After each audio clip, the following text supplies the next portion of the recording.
My name is Creighton Walker, 67 years old, and recently retired from the construction company I built from nothing. When I heard my son-in-law Jackson laugh across the dinner table and ask me how it felt to be a loser, something inside me finally snapped. For 7 years, I had funded his lifestyle, his failed businesses, and his arrogance, all for my daughter Amanda. Everyone at that table laughed at his joke except me. I just smiled calmly, looked him straight in the eyes, and asked a simple question that changed everything. Before I tell you what happened next, let me know where you are watching this from in the comments below. Hit that like button and subscribe if you have ever had to deal with an ungrateful family member who took advantage of your kindness. I was born in a small town in Ohio to working-class parents who taught me the value of hard work. My father worked at the local factory for 40 years, and my mother cleaned houses to help make ends meet. They never had much, but they gave me everything they could. After high school, I worked construction jobs to pay my way through community college, studying business management at night while breaking my back during the day. By the time I was 30, I had saved enough to start my own small construction company. Walker Construction began with just me, a used pickup truck, and 2 employees who believed in my vision. We started with small residential jobs, fixing porches and building decks. I reinvested nearly every penny of profit back into the business, slowly expanding into larger residential projects, then commercial work. The road wasn't easy. I weathered 3 recessions, fought off larger competitors trying to push me out of business, and worked 7 days a week for years. But by the time I was 50, Walker Construction employed over 100 people and had a solid reputation throughout the Midwest for quality work delivered on time and on budget. My personal life was just as fulfilling. I married Diana, my high school sweetheart, right after college. She was my rock, my confidant, and my business partner in all but name. She kept the books in those early days when we couldn't afford an accountant, and she was the one who convinced me to bid on our first major commercial project, a risk that ultimately launched our company to the next level. Amanda came along when we were both 34, our miracle baby after years of trying. From the moment I first held her, I knew I would do anything to give her a good life. Diana and I agreed that we wanted her to grow up with solid values, despite our growing financial success. She had chores and a modest allowance. When she wanted extra money as a teenager, she worked part-time jobs like her friends did. We paid for her college education at State University, where she studied marketing and art history. Diana and I were so proud when she graduated with honors. She had her mother's creative eye and my determination. She was smart, kind, and I thought, sensible. Then came the hardest period of our lives. Diana was diagnosed with breast cancer when Amanda was in her junior year of college. We fought it together for 2 years, through surgeries, chemotherapy, and radiation. For a while, it looked like she might beat it. But then it came back, spreading to her bones and liver. I lost the love of my life just 3 months after Amanda's graduation. Diana was only 59. Amanda moved back home after her mother died. We helped each other through the grief. I threw myself into work, and Amanda eventually found a job at a local marketing firm. She seemed to be finding her path forward when she met Jackson Harrington at a business networking event. Jackson was 32 to Amanda's 25, confident and ambitious. He worked for a financial services company and had big plans to start his own investment firm. He drove a luxury car, wore expensive suits, and knew exactly what to say to impress people. I had my reservations from the beginning. Something about his stories of business success seemed too polished, too rehearsed. But Amanda was smitten, and I kept my concerns to myself. After 6 months of dating, they were engaged. Jackson proposed with a diamond ring that I later learned had put him thousands of dollars in debt. The wedding plans quickly spiraled from the modest ceremony Amanda had always talked about to an extravagant affair at an exclusive country club. Jackson promised to pay for half, but as the bills came due, he always had some reason why he was temporarily short on cash. In the end, I paid for nearly everything, over $100,000 for a single day. I told myself it was worth it to see Amanda happy. Diana would have wanted me to give our daughter the wedding of her dreams, but the pattern was set, and it would only get worse. Within their first year of marriage, Jackson quit his job, claiming his boss was holding him back. He was going to start his own financial consulting business. He had clients lined up, he claimed. It was the perfect time to make the leap. He just needed some startup capital. Amanda called me, excited about their plans, asking if I might be willing to help them with a loan for Jackson's new business. I hesitated, but again, I wanted to support my daughter. I gave them $50,000, with a handshake agreement that they would pay me back when the business was successful. 6 months later, Jackson's business was struggling. He had a beautiful office in an expensive building, but few clients. He explained that building a client base took time in financial services. He was making connections, laying groundwork. The breakthrough was coming soon. Meanwhile, they were having trouble making their mortgage payments on the large house they had purchased in an upscale neighborhood. Another loan from Dad. Another promise to repay. Over the next 5 years, this pattern repeated itself.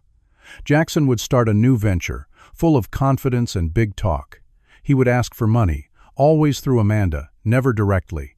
I would reluctantly agree. The business would struggle or fail entirely.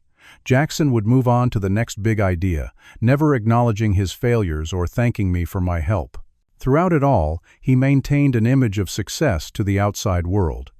On social media, he posted about business achievements that I knew were exaggerated or completely fabricated. He and Amanda took expensive vacations they couldn't afford. They drove luxury cars with payments I secretly covered when they fell behind.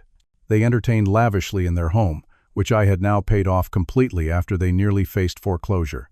Why did I allow this to continue? For Amanda. She seemed happy, or at least she pretended to be.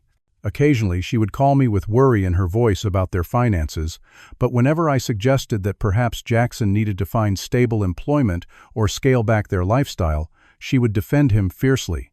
He was working so hard. His big break was just around the corner. I couldn't bring myself to tell her that I had seen this cycle too many times to believe it would ever change. 3 months ago, Jackson approached me directly for the first time.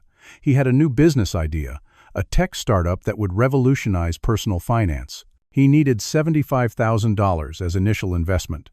He showed me a business plan that looked impressive on the surface but lacked substantive details. When I asked questions about projected revenue streams and customer acquisition costs, he grew defensive. Something in his tone that day bothered me more than usual. There was an entitlement I hadn't heard so blatantly before. He wasn't asking for help. He was expecting it. When I told him I needed time to think about it, he actually seemed angry, as if I was being unreasonable. That evening, I called a friend who worked in venture capital and asked him to look over Jackson's business plan. His assessment was blunt. The plan was mostly empty buzzwords, with no viable product or market strategy. A recipe for failure. Instead of immediately refusing Jackson, I decided to dig deeper. I hired a financial investigator, explaining that I wanted due diligence before investing in my son-in-law's company. What he uncovered shocked even me, and I thought I had seen the full extent of Jackson's financial irresponsibility. Jackson had maxed out multiple credit cards, some opened in Amanda's name without her knowledge. He had taken a second mortgage on their house, which I thought was fully paid off. He had borrowed money from friends, relatives, and even some predatory lenders. All told, he and Amanda were over $600,000 in debt, not counting the money he owed me, which totaled more than $400,000 over the years. I was devastated, not just by the financial disaster, but by the deception. How could Amanda not know? Was she complicit, or was Jackson hiding it from her too? I was still processing this information when Jackson called with news. He was hosting a dinner at an upscale restaurant to celebrate a major client signing with his newest venture. He wanted me there, along with some of their friends and Jackson's family. I agreed to attend, planning to talk with Amanda privately afterward about what I had discovered. Little did I know that this dinner would be the breaking point of 7 years of enabling and disappointment. I arrived at Le Chateau, one of the most expensive restaurants in the city, at precisely 7 o'clock. The valet took my sensible sedan, looking slightly dismissive between parking luxury vehicles. I straightened my tie, a simple blue one that Diana had given me for our last anniversary together, and walked inside. Jackson had reserved a private dining room at the back of the restaurant. As I approached, I could hear laughter and the clinking of glasses. I paused at the doorway, taking in the scene. The long table was set with fine china and crystal. Elaborate flower arrangements decorated the center. A champagne tower stood at one end, with expensive bottles chilling in silver buckets nearby. I immediately spotted Amanda, looking beautiful but tense in a black dress I had never seen before. The price tag was likely astronomical. Beside her, Jackson held court, dressed in a tailored suit with a gold watch flashing on his wrist. I recognized that watch. It was a Rolex that retailed for around $20,000. Had he bought that with the money meant for his business? Around the table sat an assortment of guests. Jackson's parents, Ronald and Cynthia Harrington, were there, looking proud of their son. They had always been distant with me, perhaps sensing my reservations about Jackson. Several couples I recognized as Amanda and Jackson's friends were there, along with a few people in business attire who I assumed were colleagues or the supposed clients we were celebrating. Amanda spotted me and waved me over, her smile not quite reaching her eyes.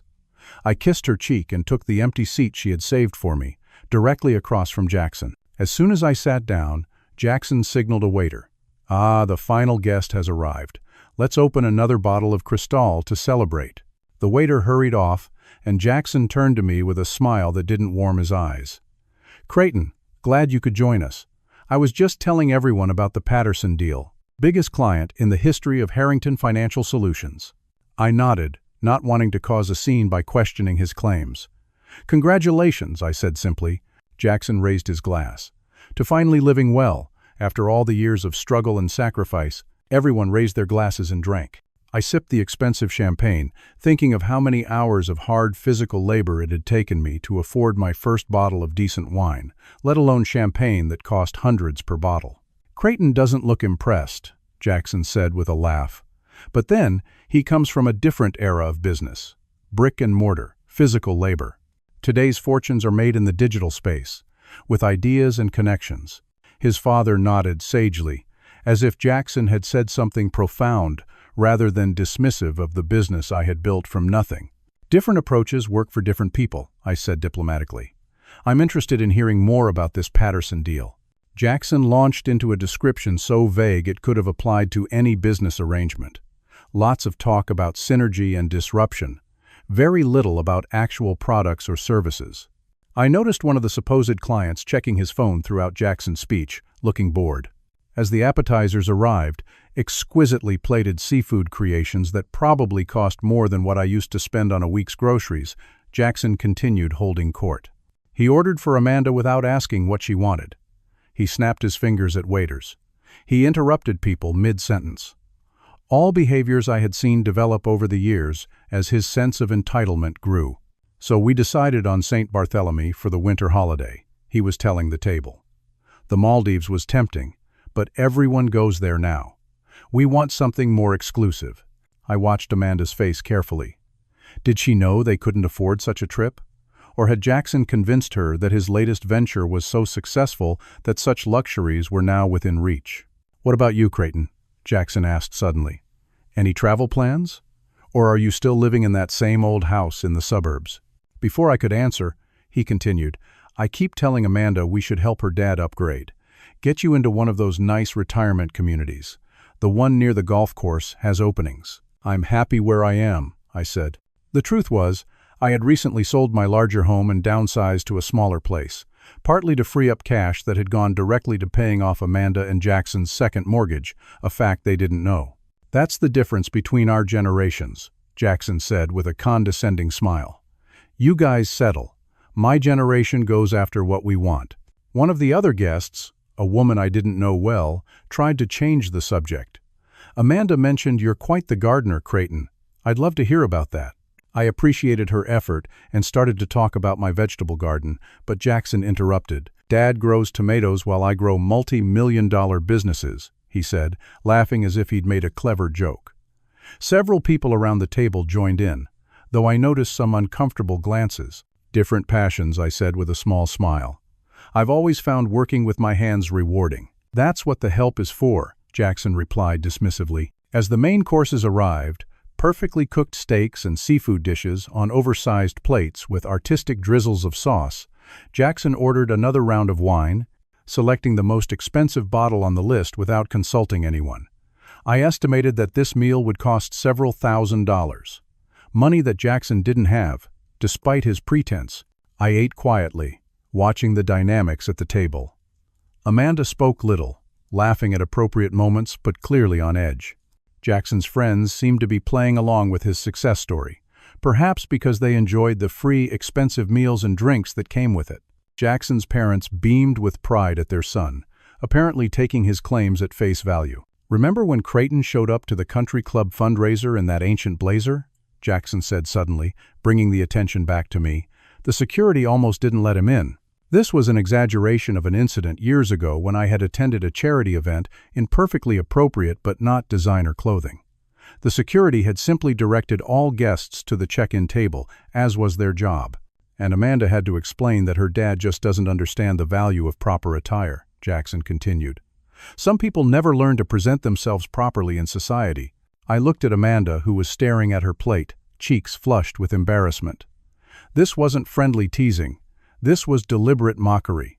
"I've always believed actions speak louder than appearances," I said calmly. "Maybe in construction," Jackson replied, "but in the financial world, perception is reality." "Right, Patterson?"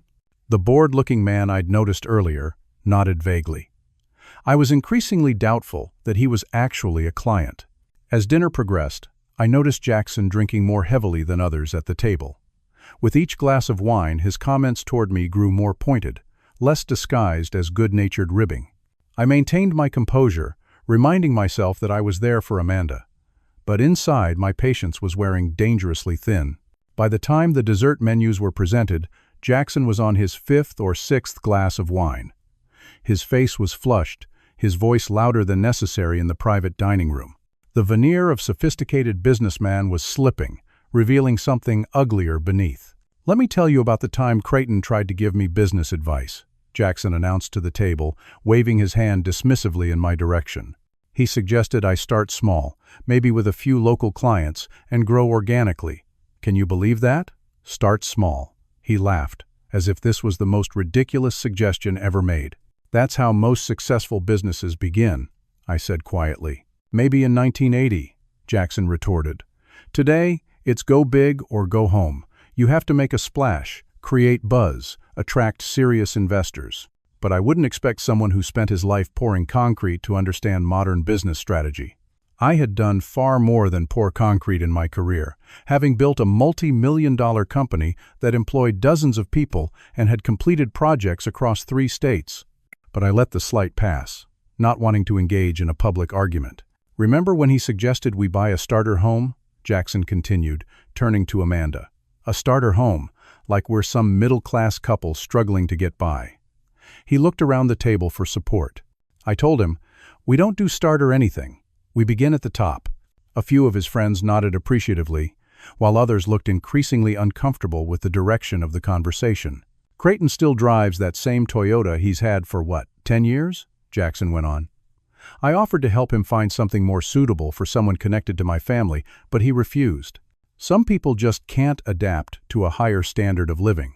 The truth was that my reliable sedan was paid for, well-maintained, and served its purpose perfectly.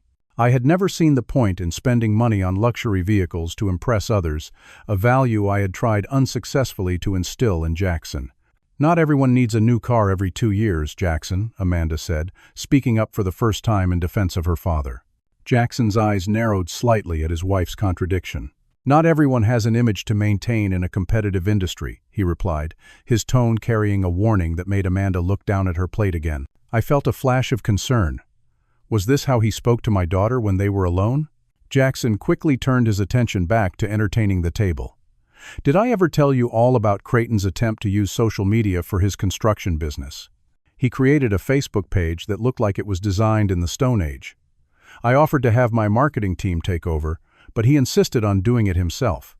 Stubborn to a fault, my father-in-law. This was a complete fabrication.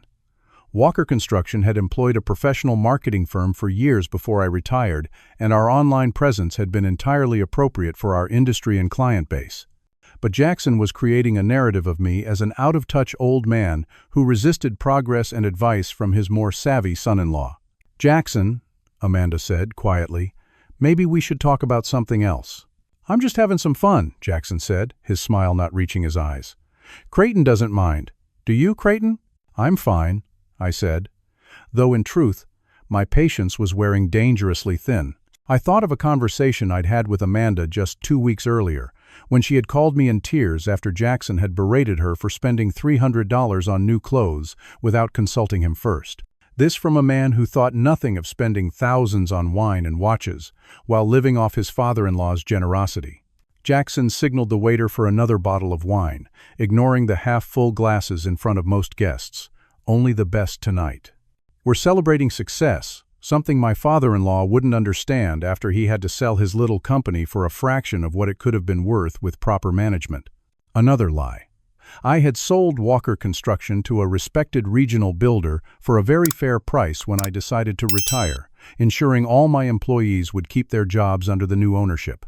The sale had provided me with a comfortable retirement fund, much of which had subsequently gone to bailing out Jackson's failed ventures.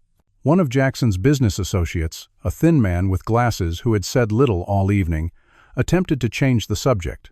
"I understand you built quite a respected company, Mr. Walker. My uncle was in construction as well. Hard business to succeed in." Before I could respond, Jackson jumped in. Respected but small time. Regional player at best. Now, if he had taken my advice about expansion and leveraging equity for growth opportunities, the man looked confused, likely wondering what a self-proclaimed financial expert in his 30s could have taught a successful business owner with decades of experience. My approach served me well, I said simply. "Did it, though?" Jackson asked with exaggerated concern. "From what I hear, you barely had enough to retire on, if it weren't for Amanda and me looking out for you." This was perhaps the most galling distortion yet. Far from them looking out for me, I had given them hundreds of thousands of dollars over the years. Money that, had I kept it invested properly, would have significantly enhanced my already comfortable retirement. I caught Amanda's eye across the table. Her face showed a mixture of embarrassment and apology. I gave her a small smile, letting her know I wasn't angry with her. My quarrel wasn't with my daughter, but with the manipulative man she had married. As desserts were served, elaborate confections that probably cost $50 each, Jackson began sharing another story, this one about a time when I had supposedly embarrassed Amanda at a social function by not knowing which fork to use for the fish course. Like many of his stories, it had a kernel of truth buried under layers of exaggeration and distortion. At a dinner years ago, I had indeed used the wrong utensil momentarily before correcting myself, as anyone might do. In Jackson's telling, I had committed a horrific social faux pas that had mortified everyone present. "You should have seen the faces of the Prescotts," Jackson concluded with a laugh. "They probably still talk about it at their country club." "Dad has impeccable manners," Amanda said quietly. "Anyone who knows him knows that." "Of course he does, for someone of his background," Jackson said condescendingly. "He does his best."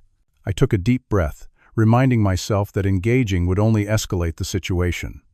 I had planned to speak with Amanda privately after dinner about what I had discovered regarding their finances. That remained my priority. Getting into a public argument with Jackson would only make that conversation more difficult.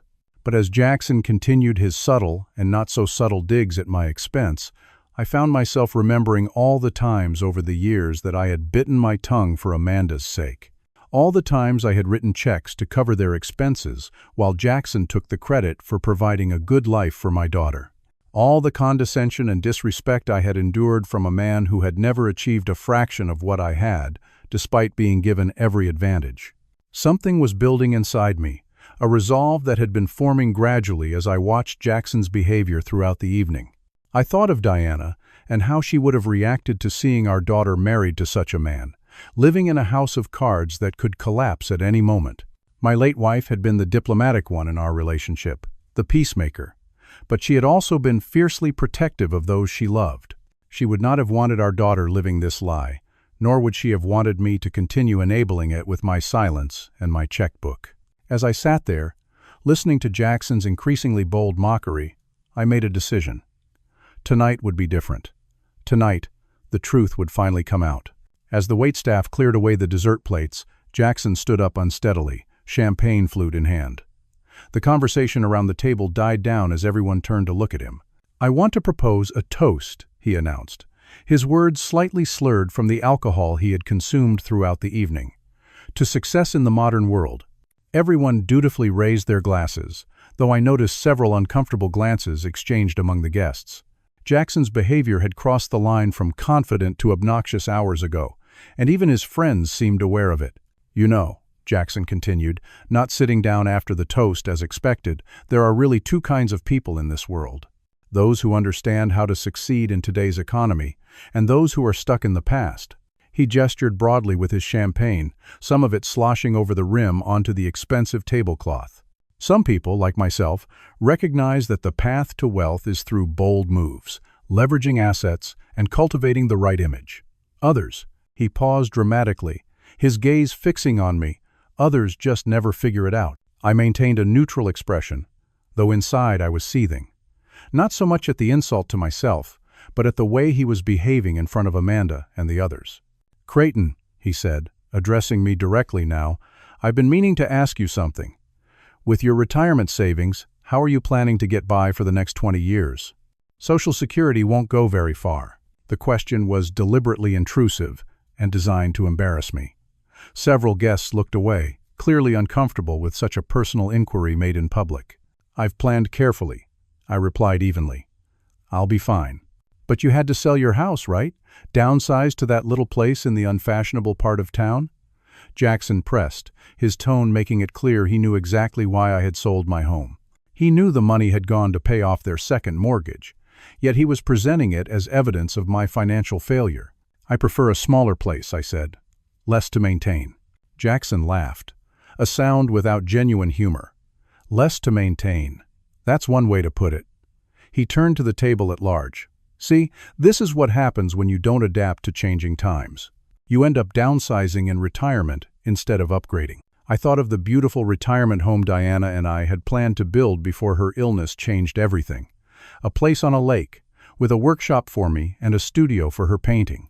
That dream had died with her, and the money that might have built it had instead gone to propping up Jackson's facade of success. "Tell me, Creighton," Jackson said, his voice taking on an edge that silenced all other conversation at the table. "How does it feel to be a loser?" The word hung in the air like a thunderclap. Several guests audibly gasped. Amanda's face drained of color. "Jackson!" she exclaimed, shock evident in her voice. "What?" he replied defensively. "It's a fair question. He worked his whole life in a dying industry, never expanded when he had the chance, and now he's living in a tiny house while his more successful peers enjoy luxury retirement communities and winter homes in Florida." The silence around the table was deafening. Jackson's parents looked mortified. One couple exchanged glances that clearly communicated they wanted to leave. The supposed client, Patterson, was openly staring at his phone, pretending not to be part of this uncomfortable scene. I sat perfectly still, absorbing the moment. In that single word, loser, Jackson had revealed his true character more clearly than in all the years of subtle condescension and manipulation. He truly believed that people's worth was measured by the size of their homes, the luxury of their cars, the exclusivity of their vacations, and by those shallow metrics he judged me a failure despite knowing nothing of true accomplishment or integrity. In that moment, I felt something shift inside me. A lifetime of being the reasonable one, the one who avoided conflict, the one who put others' feelings before his own, gave way to a clarity of purpose I hadn't felt in years. Perhaps not since those early days of building my business, when I had been hungry and determined and unafraid to stand up for myself. I looked at Amanda, saw the shame and conflict on her face, and knew what I had to do. Not just for my own dignity, but for her as well. She needed to see the truth about the man she had married, and about the financial house of cards they were living in. I had enabled Jackson's behavior for too long, telling myself it was for Amanda's benefit. But in reality, I had been hurting her by allowing this situation to continue. By funding Jackson's delusions of grandeur, I had helped trap my daughter in a marriage to a man who cared more about appearances than substance, more about impressing strangers than treating his wife with respect. As these thoughts crystallized in my mind, I noticed that the table was still silent, everyone waiting for my response to Jackson's cruel question. He stood there, swaying slightly, a smug smile on his face, certain he had put me in my place once and for all. I knew that whatever I said next would change everything. There would be no going back to the status quo of silently supporting them while enduring Jackson's disrespect. This was the moment of truth, for all of us. I took a deep breath, feeling a strange calm settle over me. I had made my decision. 7 years of enabling was enough. It was time for the truth, whatever the consequences might be. I looked directly at Jackson, who was still standing with that smug smile on his face, clearly expecting me to either slink away in embarrassment or offer an ineffectual defense that he could further mock.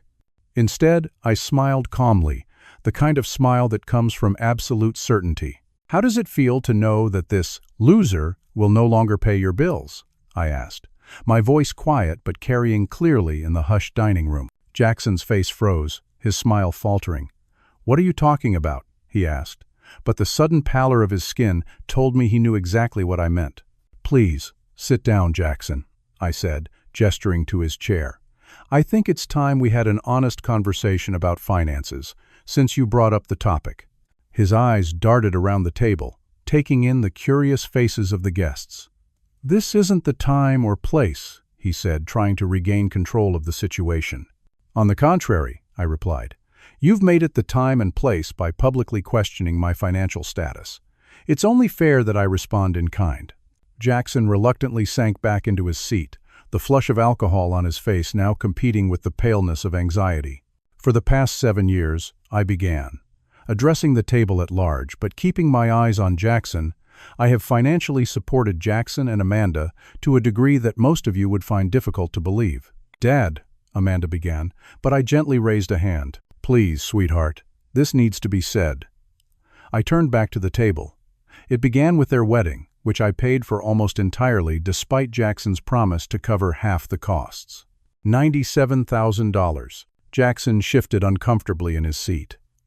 "That's not exactly how it happened," he muttered.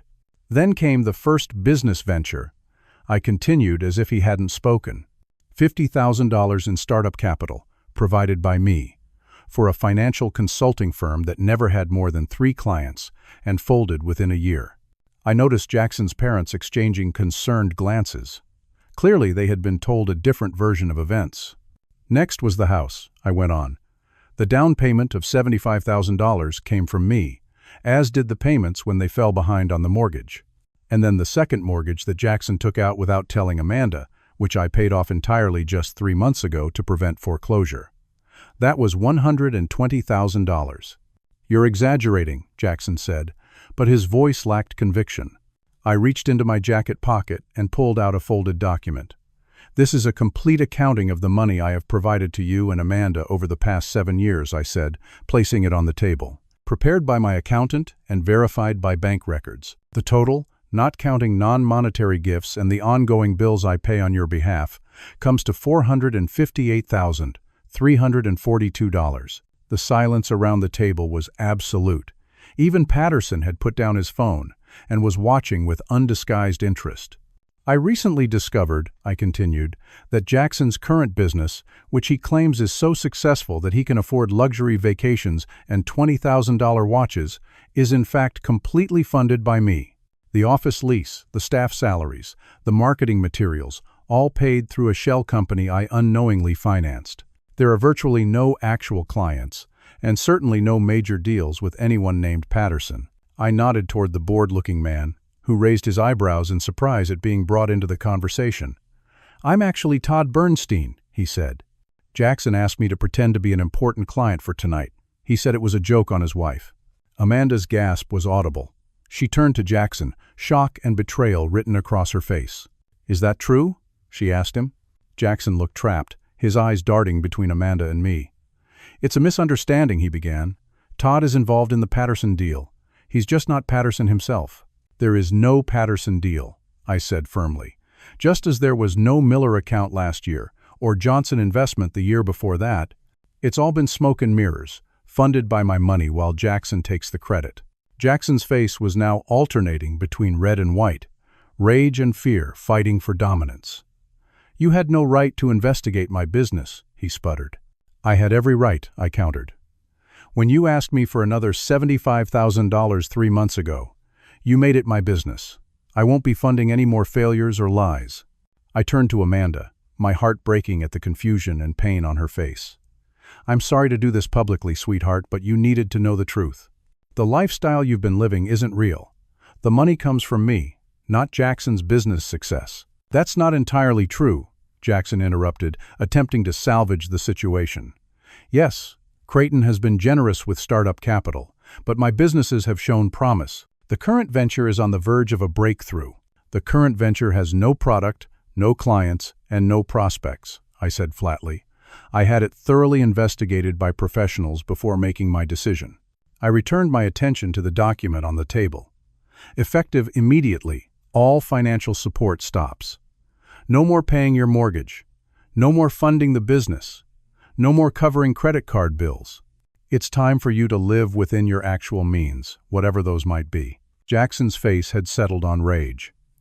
"You can't do this to me," he hissed, forgetting for a moment that we had an audience.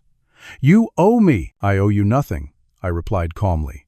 "Every dollar I've given was out of love for Amanda, not obligation to you. And I finally realized that continuing to fund your deception isn't helping her, it's harming her. You'll regret this," Jackson threatened, his voice low. "I regret not doing it sooner," I said simply. I turned back to the shocked guests. I apologize for the uncomfortable situation. This wasn't how I planned to address these issues, but when Jackson decided to publicly call me a loser for my supposed financial failures, while living entirely off my money, I felt clarity was needed. Jackson attempted one more defense. "He's exaggerating. Yes, he's helped us out occasionally, as any father would help his daughter, but our lifestyle, our success, that's all me. Creighton is just bitter because his old-fashioned business never achieved what mine is poised to accomplish." I sighed, then reached into my pocket again and produced a USB drive, which I placed on the table beside the financial document. This contains the complete financial investigation report, bank statements, credit card statements, mortgage documents, business records, loan agreements, everything authenticated by forensic accountants. It shows not only my contributions, but also the considerable debt Jackson has accumulated beyond what I've covered, including credit cards opened in Amanda's name without her knowledge. Amanda's head snapped up at this. "What credit cards?" she asked, her voice barely above a whisper. "3 accounts with a combined balance of over $90,000, I said gently. "All maxed out, all in your name, but with statements going to a P.O. box you don't know about." Tears filled Amanda's eyes. "Is that true?" she asked Jackson directly. For once, he seemed at a loss for words. The evidence was too overwhelming for even his practiced deceptions. "I was going to tell you," he finally said. "After the Patterson deal went through, and I could pay them off." "There is no Patterson deal," Amanda and I said in unison. One of the couples at the table stood up awkwardly. "We should probably be going," the woman said, her husband nodding vigorously beside her. "Yes, perhaps we all should," Jackson's mother said, her face rigid with embarrassment and disappointment. She looked at her son with an expression I recognized all too well, the look of a parent confronting the undeniable evidence of their child's serious character flaws. As the guests began making their excuses and leaving, I turned to Amanda. "I have room at my place, if you want to stay tonight," I said quietly. "We have a lot to talk about, and I think you need some space to process all this."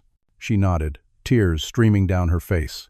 "I'll get my purse," she said, standing up on shaky legs. Jackson grabbed her arm. "You're not going anywhere," he said, his voice hard. "We're going to go home and discuss this privately, like a married couple should."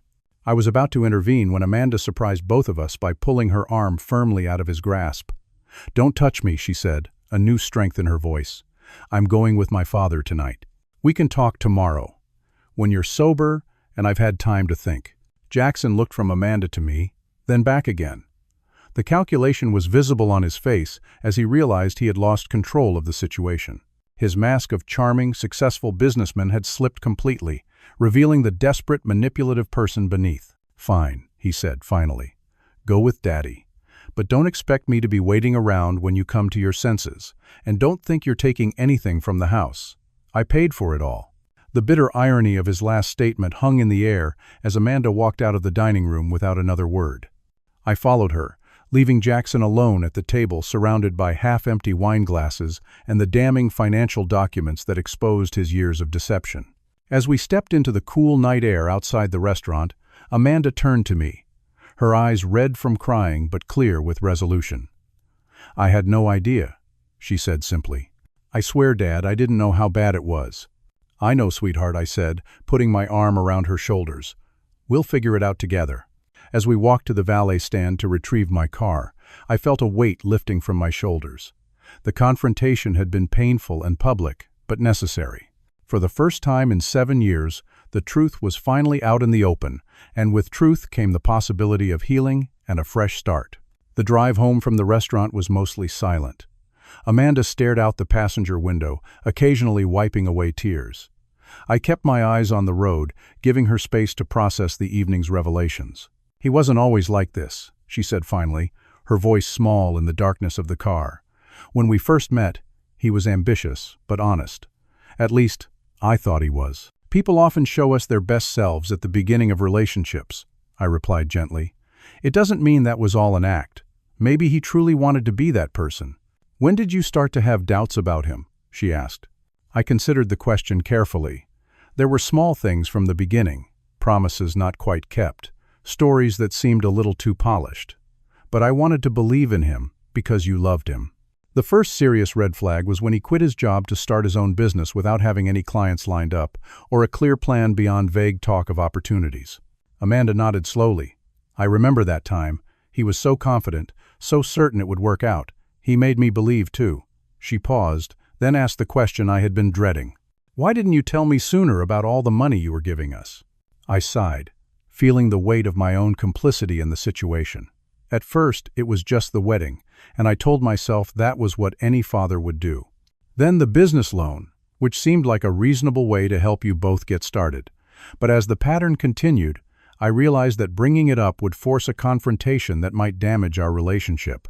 I was afraid you would choose him over me, and I couldn't bear the thought of losing you after losing your mother. "So you just kept paying," Amanda said, understanding dawning in her voice. "Yes. And each time it seemed easier to write another check than to face the truth that things weren't going to change. I told myself I was helping you, but in reality, I was enabling Jackson and avoiding difficult conversations." We pulled into the driveway of my modest house, a far cry from the sprawling home where Amanda and Jackson lived, the home I had ultimately paid for in full. As we entered, Amanda looked around at the simple, comfortable furnishings. "This is nice, Dad. Cozy." "It suits me," I said. "After your mother passed, the big house felt empty anyway." I showed Amanda to the guest room, which I had decorated with a few of Diana's paintings and photographs from Amanda's childhood. "Get some sleep if you can," I told her. "Things will look clearer in the morning." But sleep wasn't going to come easily for either of us that night. After Amanda had changed into an old t-shirt of mine to sleep in, she came back to the living room where I was sitting with a cup of tea, staring at the silent television. "He's been calling and texting non-stop," she said, showing me her phone with dozens of notifications. "He's switching between apologies and threats. He says he'll explain everything if I come home tonight, but if I don't, I'll regret it." "What do you want to do?" I asked, determined not to make decisions for her. She sat down heavily on the couch. "I don't know. Part of me wants to believe there's an explanation for all of this, that somehow the man I fell in love with is still in there somewhere. But another part of me is wondering if that man ever really existed." "Those feelings are natural," I assured her. "You don't have to decide anything tonight." "Did you know about the credit cards in my name?" she asked suddenly. I shook my head. Not until the financial investigator discovered them. That's when I realized how serious the situation had become. Identity fraud is a crime, Amanda. Even between spouses. She buried her face in her hands. "How did I not see this coming? How could I be so blind?" "Jackson is very convincing," I said. "He had me fooled for a long time too, and I've been in business for decades. Don't blame yourself." We talked for hours that night, piecing together the reality of Amanda's marriage from both our perspectives. She told me about the gradual changes in Jackson's behavior over the years, how he had become more controlling, more dismissive of her opinions, how he handled all their finances, giving her an allowance and questioning her purchases while spending lavishly on himself, how he had slowly isolated her from friends who questioned his stories or lifestyle. Around midnight, Jackson began calling my phone as well. I declined the calls until finally turning off the ringer. "He's probably realized by now that his financial situation is dire without my support," I said. "The mortgage payment is due next week, and I won't be making it this time." "What will happen to the house?" Amanda asked. "Eventually, foreclosure, unless Jackson can somehow come up with the payments. But given what the investigation revealed about his actual income, that seems unlikely." Amanda's eyes widened. What is his actual income? According to tax returns and bank records, less than $40,000 last year. All from consulting fees paid by friends of his father for work that appears to have been minimal at best. But we spend at least $10,000 a month just on basic expenses, Amanda said, the reality of their financial house of cards becoming clearer to her. Plus all the travel, the clothes, the restaurants, all funded by debt and by my contributions, I confirmed gently. The lifestyle you've been living costs well over $200,000 a year. Without my support, and with his limited income, Jackson would need to completely transform his approach to work and spending. Around 2 in the morning, there was a pounding on my front door. I peered through the peephole to see Jackson swaying on my porch, clearly intoxicated. It's him, I told Amanda. You don't have to see him if you don't want to. She took a deep breath. No, I need to face this. But will you stay with me? Of course, I assured her. When I opened the door, Jackson nearly fell into the house. His expensive suit was rumpled, his tie askew. The smell of alcohol was overwhelming. Where is she? He demanded, pushing past me. Amanda, we need to go home now. Amanda stood in the living room, arms crossed protectively over her chest. I'm staying here tonight, Jackson. You should go home and sober up. We can talk tomorrow. This is all his fault, Jackson slurred, gesturing wildly toward me. He's trying to turn you against me. Everything was fine until he stuck his nose into our business. Was it? Amanda asked quietly. Was anything about our life actually real? Or was it all just a show funded by my father's money and credit cards you took out in my name without telling me? Jackson's tactics shifted instantly, his face transforming from rage to contrition with practiced ease. Baby, I was trying to protect you from financial stress. You know how anxious you get about money. I was handling it all, so you wouldn't have to worry. By committing fraud? Amanda asked, her voice stronger now. By lying to me every day about our entire life? Jackson shot me a venomous look. This is between my wife and me, he said. You've done enough damage, old man. I'm not going anywhere, I said firmly. This is my home, and Amanda has asked me to stay. Jackson's facade cracked again, anger bleeding through. You think you've won, don't you? Turned my own wife against me. But this isn't over. I know things about your precious construction company that would interest the IRS. Maybe I should give them a call. I almost laughed at the empty threat. My company's books were impeccable, as were my tax returns. Feel free to call whoever you like. Seeing his intimidation tactics failing, Jackson turned back to Amanda, his voice softening again. Amanda, please, come home with me. I love you. We can work this out together, just the two of us. I'll explain everything. Amanda shook her head. Not tonight, Jackson. I need time to think, and I need to understand exactly what our financial situation really is.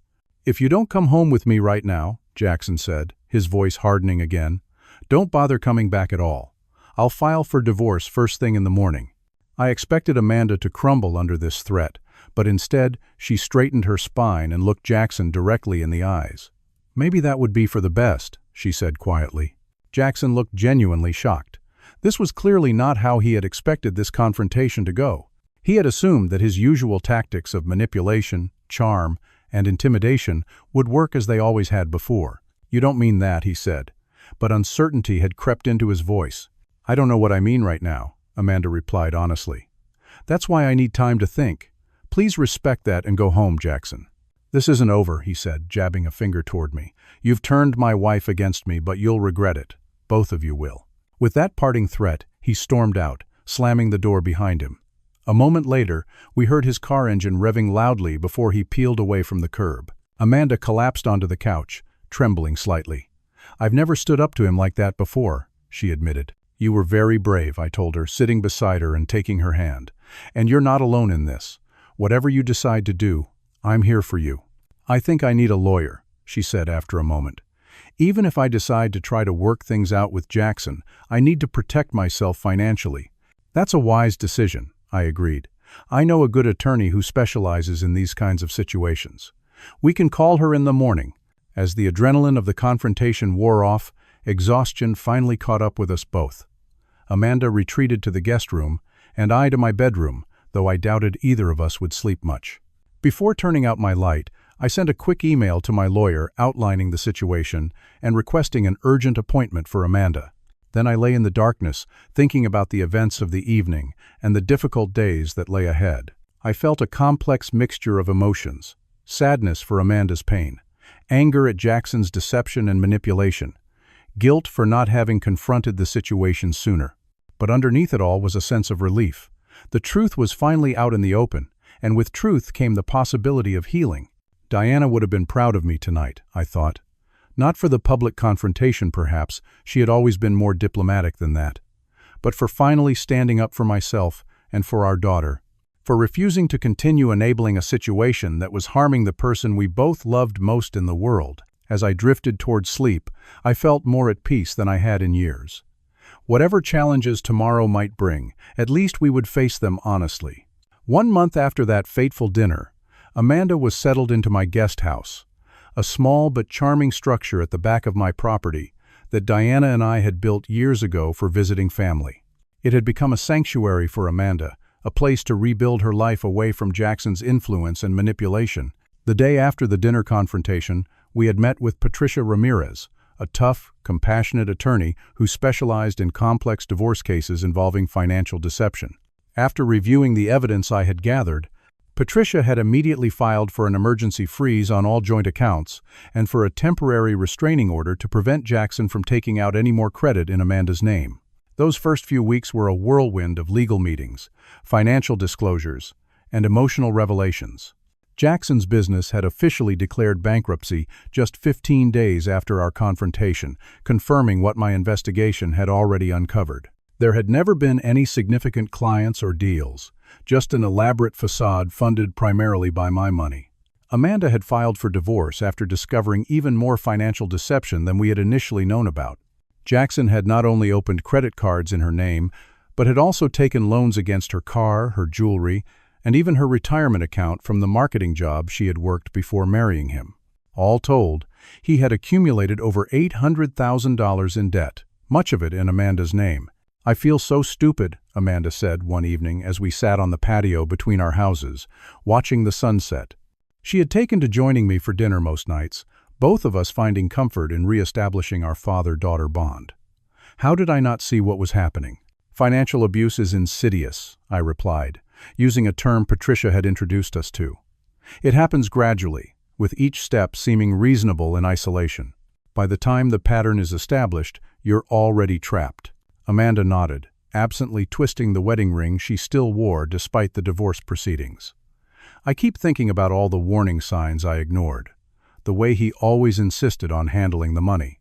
How he would get angry if I asked questions about our finances. The times he would spend thousands on himself but criticize me for buying basic necessities. Those behaviors aren't always obvious as red flags when you're in the middle of it," I assured her. "Especially when they're coming from someone you love and trust." "I'm not sure I ever really knew him," Amanda said softly. "The man I fell in love with seems like a character he was playing, not a real person." "Perhaps in some ways, he was," I suggested. "People who engage in this kind of deception often have a fractured sense of self. The person they present to the world isn't who they truly are, but it's also not entirely fake. It's the person they wish they could be." The healing process was not linear. Amanda would have days of clarity and strength, followed by periods of doubt and grief. The loss of her marriage was complicated by the realization that much of what she had believed about her life with Jackson had been built on lies. Patricia had warned us that Jackson would likely cycle through different tactics to maintain control, and she was right. First came the desperate pleas for reconciliation, with tearful promises to change and make amends. When those failed, he switched to threats both legal and personal.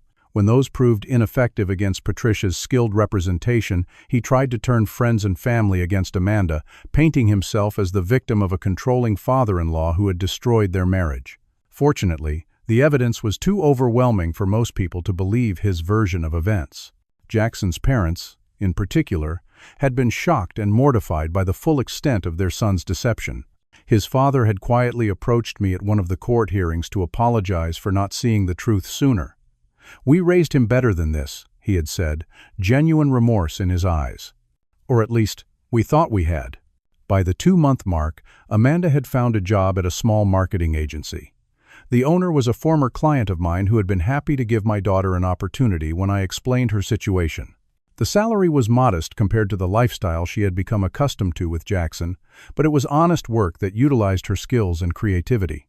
"It feels good to earn my own money again," she told me, after her first paycheck, "to know that what I have is really mine."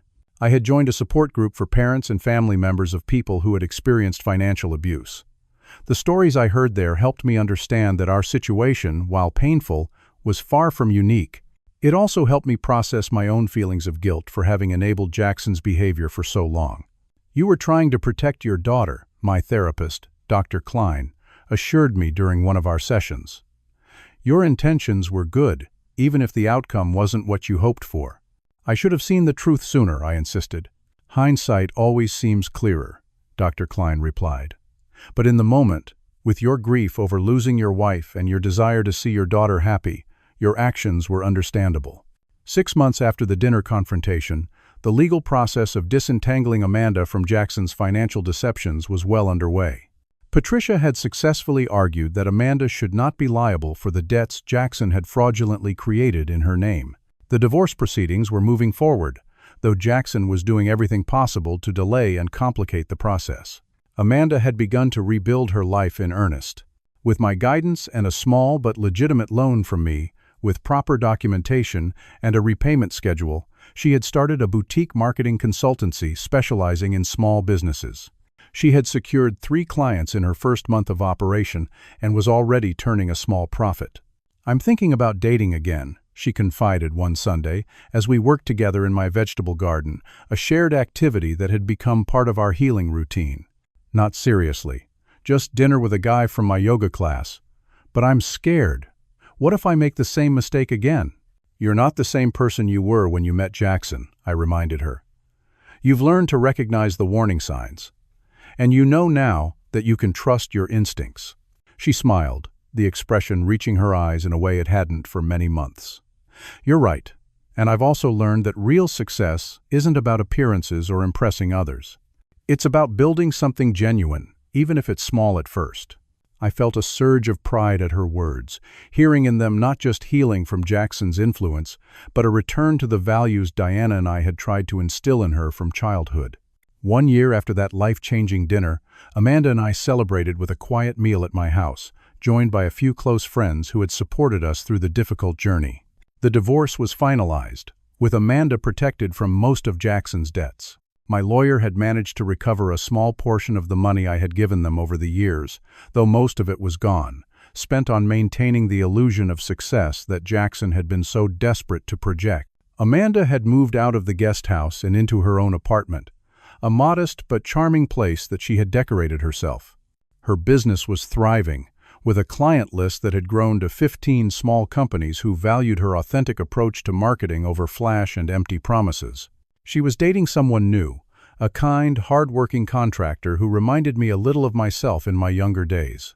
He drove a 10-year-old truck he had paid off years ago, lived within his means, and treated Amanda with a respect that made my heart glad. As for Jackson, we heard occasional updates through mutual acquaintances. He had moved to another state, started over with a new identity of sorts, telling people he was a successful entrepreneur taking a sabbatical. But without my financial support and with his reputation damaged in our community, he was struggling to maintain the facade of success he had grown so accustomed to.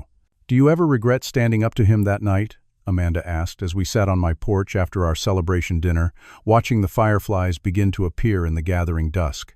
I considered the question carefully.